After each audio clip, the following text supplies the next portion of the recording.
Welcome back to the restoration video. I've just taken some photographs here and I'll try and talk through some of the various bits and pieces of where we've got to in the restoration. So this is when I took the cam cover off. You can see here that the rocker arms themselves are pretty rusty, and so the springs and some of the collets were quite difficult to get out, but the rest of it was in pretty good condition, and taking the cam follower support rods out was relatively easy, and so was removing the cam cap. So I was quite pleased with the condition of the top end of the engine. The left hand side, the rotor is completely frozen on there, and I've got some issues trying to free that up. You can see that the bottom half was full of oil, and the top half was completely rusty because it had it obviously been left in water. And all the gear selector linkages, they all seem to work and all seem to function okay, so I was quite pleased that that side was all right and was working well. When I took the cam shafts and the cam followers off, you could see that the top of the head there looked relatively clean. There was nothing there. It was really surprising, and it was relatively easy then to get access to all of the bolts to free the cylinder head, take the cylinder head off. When I took the cylinder head off, I could see that there were very large amounts of rusty deposits in the cylinders, and it was no surprise that all the pistons have seized absolutely solid in all of the bores. This is the one, number 4 cylinder, that had the most amount of debris in it, but you can see that some of the others they did look like they got some oil covering, but they were still completely seized.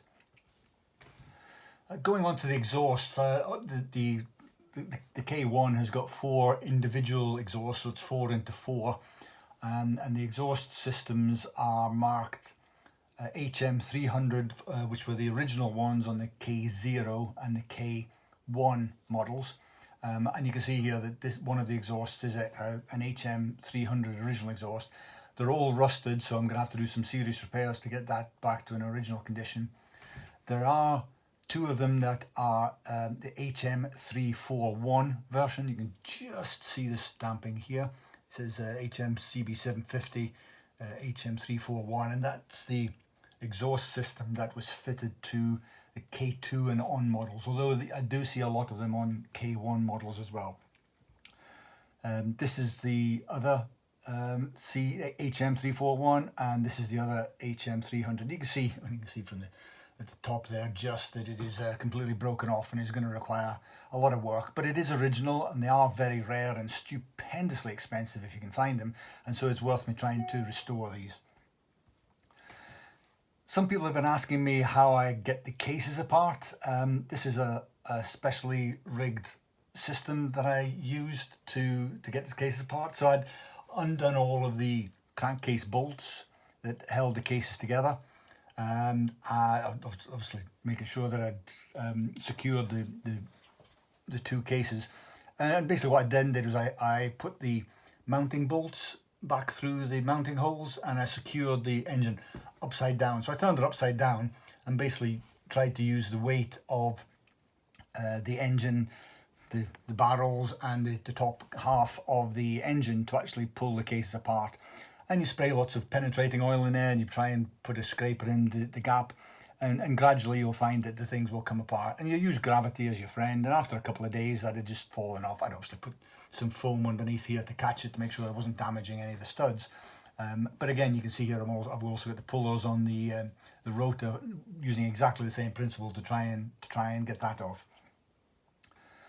This is how it looked when we took the thing apart. There'll be another video showing the details of the gears, but you can see they're quite badly rusted in the gearbox there. This is after I'd taken the crankshaft out, and you can see that basically there's still a lot of sludge at the bottom of it, and it wasn't quite as bad as I expected. I did expect to see a lot more debris, but there wasn't any.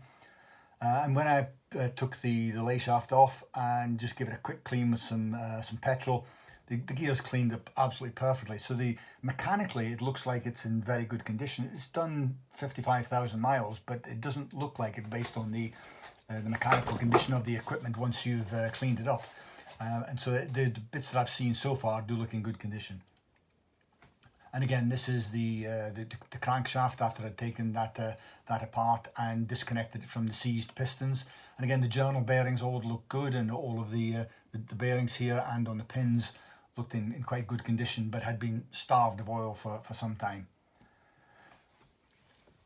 The next part was to try and get the pistons out of the barrels or the liners, and I have a barbecue outside, so what I did was I lit the barbecue up and put the cylinder head onto the barbecue, turned it upside down like that, as you can see, and left it to get to a temperature. I was looking at between 100 and 200 degrees C to try and get the liners as loose as possible. I didn't know whether I was going to take the liners out or get the pistons out of the liners, but either way I needed them out of the barrel. And so what we did was heated it up. I then poured some water very gently, boiling water to start with, into the underside of the pistons. I then emptied that out, and then I put some cooler water inside the pistons to try and get the pistons to shrink. And then I tried to press the pistons out of the liners. And when that didn't work in some of the cases, I then had to press the liners out of the barrel to make sure I had a barrel that I could use. The cylinder head itself, I disassembled I took the valves out. They weren't too difficult to disassemble. None of the collets had frozen onto the valve stems, luckily. But you can see the condition of the valves were pretty poor on the top of them, and you could also see that there's been some major build-up in the in the ports where the basically debris had fallen on top of the closed valves. So that's it as it stands at the moment. I haven't done any cleaning to it, but I think that we're going to see just some debris on there, and I don't expect the valve seats to be in too poor a condition given the condition of the valves themselves. And so obviously I've got a lot of cleaning to do now. I've got a lot of checking of sizes and dimensions once I've got everything cleaned, and then I'll be sending the major parts away to get vapor blasted. And of course I'll give you videos of that when they come back. Thank you.